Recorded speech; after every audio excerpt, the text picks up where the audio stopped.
Hello there and welcome. I'm Ole Brøgger, and in this video I'm going to look at some of the tools and materials I use to make terrain. A lot of people ask me what kind of tools, what paint, and how much does it cost? The cost, it depends on what you use and where you buy it, and I'll try to cover that in this video. First of all, the most important tool I have is my coffee, so let's get started.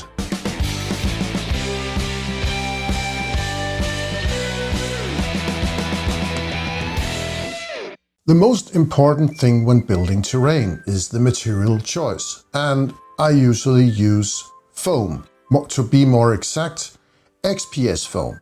And I primarily use two types. I know in some parts of the world it is very difficult to get by, but I think it's getting easier and easier the more people that gets into the hobby. I use this type of insulation foam. You can get this in hardware stores. They come in big sheets like this. They are 60 by 120 centimeters. That's about 2 by 4 foot. Usually when it's sold in hardware stores, you get it in a package with 10 or maybe even more, and they don't sell individual sheets. I was lucky to find a store that sells supplemental materials for gun ranges, because this is also where they use it, and you can buy single sheets there. I don't know if it's possible for you, but this is the options I have where I live. Now this foam, this is from the Army Painter GameMaster series. This is also XPS foam. It is 1 centimeter thick and 30 by 40 centimeters wide. And this is a lot more obtainable. You get it in a package like this with 7 sheets. And it is a bit expensive, but if that's what you can get where you live, it is a very good starting point. The most simple and cheapest way to cut foam is with my X-Acto knife or a tiny hobby knife. To step things up a bit, I have this hot wire foam cutter. I bought this on Amazon and it's about 30 euros. I think it's similar in dollars. And this is a very good tool working with foam. I use this a lot. I can freehand carve things with it. And I can even cut straight lines when using a ruler. When we step things up, we have the Proxxon. It is very expensive, but you can get a lot of utilities and extensions to it. There's a company called Shiftinglands that makes a lot of templates and fences and other stuff for the Proxxon. I only got this because it helped me speed things up, and it is very easy to use. When your build is done in foam, the next step is to use some Mod Podge. This will secure the surface of the foam when you're going to prime it. And I got a very good tip from Black Magic Crafts, Jeremy. He made this recipe, and I don't know if it was him who invented it, but it was actually where I saw it for the first time.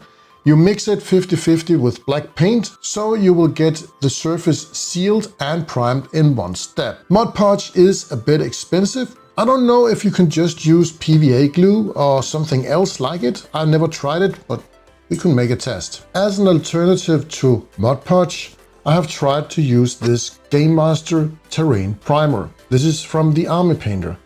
This spray foam doesn't contain chemicals that will melt foam. A lot of rattle can paint will have things in it that can melt foam, so it is not that good to use. This stuff is a bit more expensive to use compared to the Mod Podge. I think it's about 10 euros a bottle, but it's a fast way to prime and seal all your foam. When the Mod Podge has dried up, I usually use this Vallejo Surface Primer. This is the German Panzer Grey, and I really love this color because it has a green tint to it. I apply it using my airbrush, and this is one of the most expensive ways to prime stuff, because you need to invest in a compressor, airbrush, and this paint is quite expensive. And then we can get back to this stuff, because you don't need to prime after this. And then it's maybe a bit cheaper to use. Otherwise, you can just use a brush and ordinary craft paint. I've done this before and it works perfectly. And coming down to coloring, I use a lot of this cheap craft paint. This is the cheapest I can find. I have multiple colors, and when using it for terrain, it works perfectly.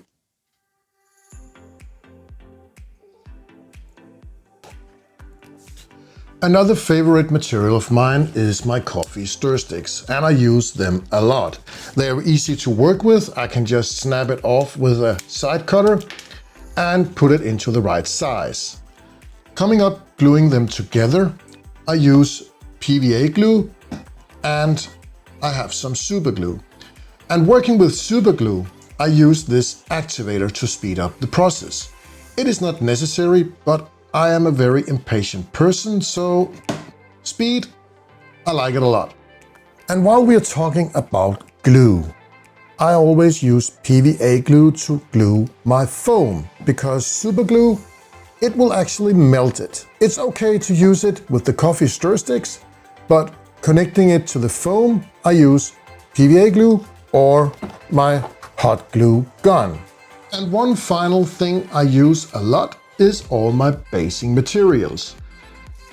You have ordinary sand. This is beach sand with some fine and rough sand mixed together. And then I use some of my tufts.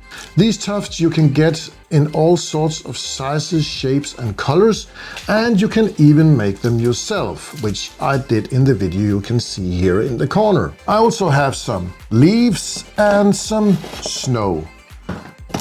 To get started with all these basing materials, you don't need to buy everything at once. You can get packages with starter kits and stuff like that.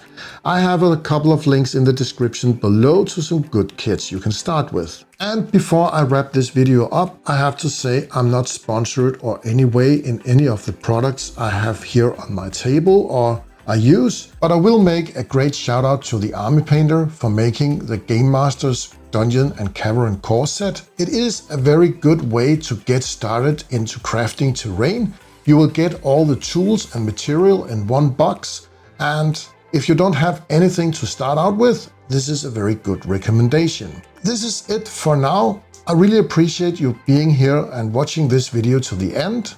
I hope to see you soon with some new projects, and I hope this video inspires you to get started crafting terrain on your own. Thank you for watching. Goodbye for now.